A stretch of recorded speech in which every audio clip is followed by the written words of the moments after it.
eventually had some traumatic experiences happen. I had a couple of my homeboys go to prison for some major things, and I had a couple of my friends die during that season, just from petty, like useless things. And so that made me face my eternity. Like, okay, I was with them doing certain things that I shouldn't have been doing, and nothing happened to me. So what does that mean for me? Does that mean I'm supposed to be here? Does that mean that God has a plan for me? So that stuff started to manifest in me, and I had to just make some decisions. So I made a decision that I was going to follow God and see where it went. So I dropped out of college, and I started going to a Bible college in Oak Cliff, and got right back in the mix with back in the hood once again. But this time I'm in the hood with all of these white people that are like talking about Jesus. And it was fascinating because I'm like, yo, like we're literally being a light or representing the light in the middle of like the darkest part of the city. So that was so fascinating for me to be in that space. And so all throughout this time, I've been a creative kid. I would write poems, write raps. So I started making music. I was making music with my homeboys before I went to college. I go to college, meet all these new people. I started making rap music, make my first album while I'm in college. And it was back in the day when MySpace was the thing. Yes. You know what I'm saying? You had to have the right wallpaper, all this, your top end, and the music, yes. And so I had all my homies playing all my music on their pages, and then people just started to find me. And I put out this album, and then I get asked to go on this national tour, just that quick. Wow. And then I go on a tour for a month, meet all these amazing people all over the nation. Mm-hmm. I come back, they ask me back again next summer, and I go for another 4 months. And then that opened up this world for me to be traveling all over the nation and just sharing my songs. So during that time, a ton of stuff was going on. Meeting famous people, being on TV, being on radio, all happening really, really fast. I signed a record deal, and then that got things like really big because now everyone's like in my city and where I live talking about it, and people are excited. We did a huge party at a club down at Trees, and they gave us the venue for free. It was like crazy stuff happening really, really fast. So during this time, I'm making music, traveling. This is my full-time job. And then, you know, I was still new to like Christian beliefs and faith.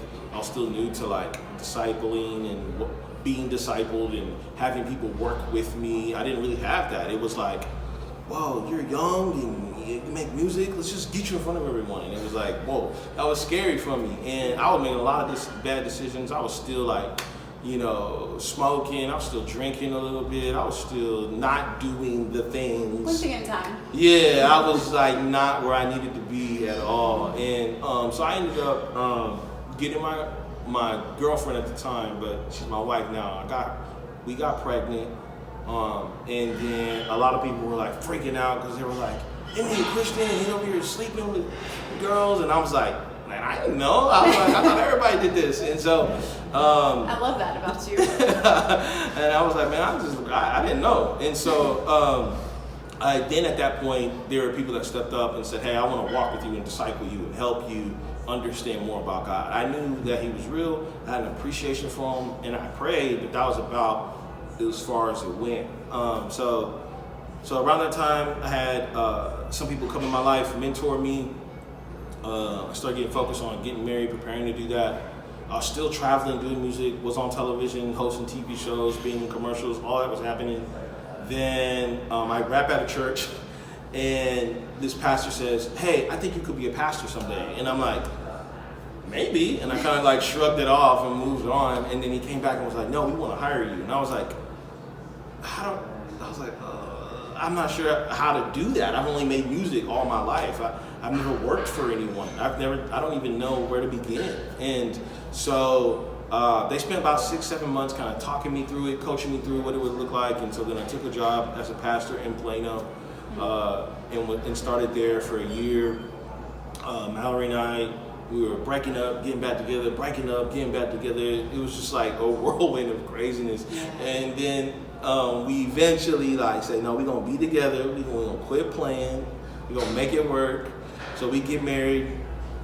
Then I get a call from the church I'm at now, and they gave me an opportunity to lead differently. And I was like, okay, I'm interested in trying new things. So that's where I ended up where I'm at now, and I've been at the church I'm at now for it'll be 5 years in July. So that's where I'm at now. So married, 3 kids. We just had another baby about 6 months ago.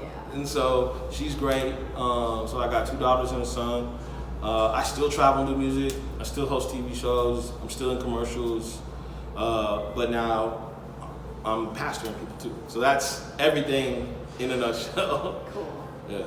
Yeah. So that kind of answers the question of how has that upbringing shaped a little bit. Do you want to speak any more to that, who you are today? Yeah. My upbringing just made me realize like there's hurting people out here, and I want to go after them. I live by the mantra of, and this is in the Bible too, about being all things to all people, that by all means I might save some. Mm-hmm. So I live by that. Is I just run after people. I felt like at a point in time, there were people that was trying to run after me, and I wasn't hearing them or feeling them. To identify with those people. Yes, and so I've just taken that on me. My dad could have stayed and not have got us out of foster home. So I felt like he run after me. Mm-hmm. So I saw that in him. I've had people leave me, like my mother, and there's just this distinction for me where I'm like, okay, are you either going to come or you not come with us, or you're not going to come with us? And so I've always wanted to make it apparent that I'm going to be someone that is going to pursue the other person. I don't need you to chase after me. I want to come after you. So my upbringing, that manifested in my upbringing, and that's kind of what I bring to every area of my life. Yeah, that's really cool.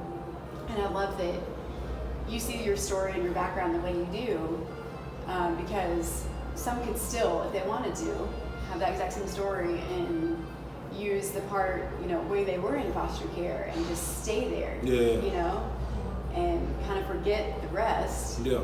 And be like, I'm gonna stay here, I'm mad, this stuff is, wrong, I've been wrong, but you've chosen to see the other part of that as well. Yeah. I mean, and that took time for me to get there, because I did carry a lot of that into my relationships and interactions with people, because I thought that's just what you did. Everybody else around me was doing that. We all came from poor upbringings. We all had parents that left us. We all were doing bad things, stealing from people, robbing people. And I was the one person in the room that could tell. This all comes from the fact that we feel like nobody cares about us. So, and I would bring that up to the homies, and everyone would be like, yeah, don't worry about that, man. This is the way we live. And then people would try to squash that. And I was just like, I don't want to be a cat that just stays stuck in the past.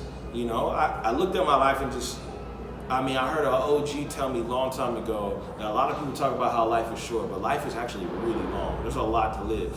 Go live it. And I was like, dang, I don't want to continue to live my life out of this sadness of my mother leaving me, or that my mom asked me to break the law. I don't want to live out of that sadness anymore. I want to be someone greater than that. And that was what switched it for me, honestly, just asking myself that question, or thinking through that and trying to move to being a different person. When I look back, I'm like, dang, I done came a long way. But when I look ahead, I'm like, yo, there's still a lot of life, you know what I'm saying? So, yeah. And you've seen all those pieces, and you've used all those pieces as well to make you who you are. Yeah. And being able to empathize with those who are in really tough spaces like you were. Yeah, I mean, my hope is that people see my life and they see inspiration. Because I didn't have that around. I didn't have enough people that took their life and took the lemons and made lemonade from it, type of deal. I saw it in rappers, I saw it in other people, but I didn't know nobody close to me. So I wanted to just be that. I wanted to be that for somebody. I wanted to be someone that people could be proud of. So. Well, and I don't know if you realized it, but I've been one of those people that you have chased. And I may not have been, what you're thinking that you're chasing. I didn't come out of the hood or have, experiences like you, but I came from a different place of my faith was just barely hanging on. And the faith that I left was one that I left because my empathy meter was getting higher. And it just wasn't fitting anymore. I saw the ugly side of things too. And I had to make a distinction of, am I gonna be this? No, but I didn't know what I was gonna be. I'm still trying to figure that out. But like you've come into my life and chased me in a way that has certainly helped, you know, like show me what faith can also look like. It doesn't have to be this. Praise God. Wow. So that means a lot.